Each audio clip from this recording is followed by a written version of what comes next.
Today, let's talk about imposter syndrome. Have you ever recorded your voice and you just can't stand to hear it back? When I imagine a podcast, I think about the sexy voice from The Warriors. Now, if you haven't seen that, it's like an old film, so it depends what generation you are from. But I always think that that's how you should sound, because she used to announce over the radio and she had the most appealing voice that there was. When I listen to mine back, I just cringe. But the thing is, how many of us have got a qualification, done training, and told ourselves that we are still not good enough? How many of you have been scared to start your own Facebook page, whether to display your art, put your poetry, just write down your thoughts and feelings, because you feel no one would even bother listening to it or reading it?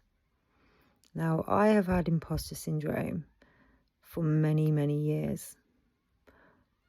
It all started because somebody told me that having no qualifications meant that I was nothing, basically.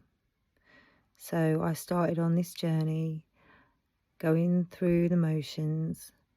I started with my English and maths because I didn't take exams, because I was living in a town that had a massive hosiery industry and I could start work at 16, and that's what I wanted to do. I wanted to start work at 16 so I had money to go out with my friends every weekend.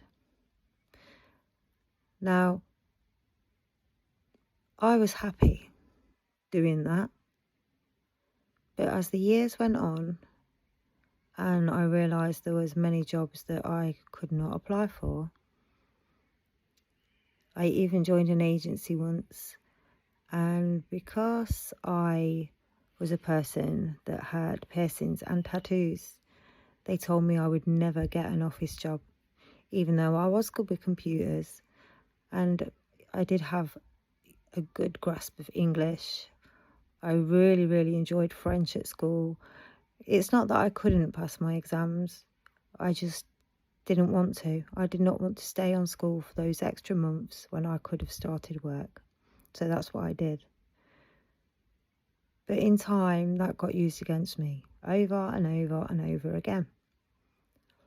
Now, especially in a relationship that was quite toxic, they would rub the fact in that they had loads and loads of GCSEs, but the job that they were doing was manual anyway, and they'd been with that same company for a long time. And it got to where, when I got pregnant with my daughter, I was absolutely mortified that I did not have a profession to write on her birth certificate. So that drove me to start my journey into gaining qualifications. Now, because I hadn't done anything in 4 years, I had to start at level 1 functional skills. Now I went from level 1 all the way through to taking my English and maths GCSE. I got an A in English, a C in maths. A C in maths was like an A to me. I understood it when I was younger, but because I'd skived so much, algebra sort of missed me by. I can't even remember learning it. So when I was having to learn algebra, I was watching YouTube videos, listening to songs to make the formulas get into my head. So I went from level 1 to GCSE, and that helped me to get into college. And I went to college. I did a few years at college learning electrical installation, and I gained a qualification. It was a level 4 diploma in electrical installation. Even though I had that qualification, I could go and work for people and do like for like. I could change light switches. Basically, I didn't think I was good enough. And it didn't stop there. I trained in makeup as a makeup artist. I trained in hypnotherapy. I trained in EDMR. I trained in crystal therapy.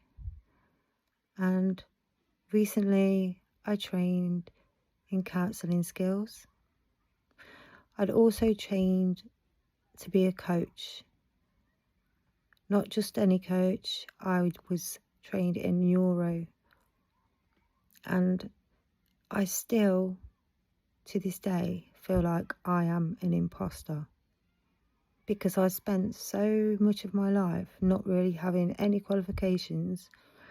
I was a bit like that when I passed my driving test too. Now, it took me a few times to pass my driving test.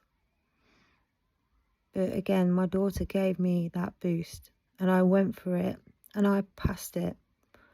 I was in such disbelief when the driving instructor turned around and told me I'm passed. I was like, what, really? Are you joking? I mean, not that a driving instructor would joke that way. It took me 2 years to accept that I'd actually passed my driving test. So why is that?